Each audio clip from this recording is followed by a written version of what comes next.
আসসালামু আলাইকুম ফ্রেন্ডস, আজ আপনাদের সাথে ওলের একটা সহজ ও টেস্টি রেসিপি শেয়ার করছি। হাতে একটু সর্ষের তেল লাগিয়ে ওলটার খোসা ছাড়িয়ে ছোট ছোট টুকরো করে কেটে নেব। 3 থেকে 4 বার ভালোভাবে ধুয়ে তাতে লবণ, হলুদ আর লেবুর রস মাখিয়ে রেখে দেবো। অন্যদিকে 3টে টমেটো পেস্ট করে রাখবো। আর একটা বাটিতে লবণ, হলুদ, ধনে গুঁড়ো, জিরে গুঁড়ো, লাল লঙ্কার গুঁড়ো দিয়ে এখানে পানি দিয়ে মিক্স করে রাখলেও হতো, কিন্তু টমেটো পেস্টটা একটু পাতলা ছিল বলে আমি টমেটো পেস্ট দিয়ে এখানে মিক্স করে রাখলাম। তারপর মাখিয়ে রাখা যে ওলটা, ওটা অনেকক্ষণ ধরে ভালোভাবে ভেজে তুলে রাখবো। দিয়ে দেবো গোটা জিরে, পেঁয়াজ, তেজপাতা। পেঁয়াজটা লালচে হলে টমেটো পেস্ট দিয়ে ভালোভাবে নেড়ে, রসুন দিয়ে আর একটু নেড়ে আদা আর বাটিতে যে মশলাগুলো ছিল ওটা ঢেলে দেবো। মশলা থেকে তেল ছাড়া পর্যন্ত ভালোভাবে কষিয়ে নেব।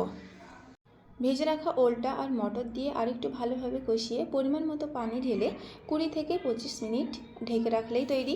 ভাজার আগে ওলটায় একটা সিটি মেরে তারপরে ভেজে তুলে রাখবেন, তাহলে সুবিধা হবে। লাস্টে ধনেপাতা আর লেবু অ্যাড করে তুলে নিলেই তৈরি।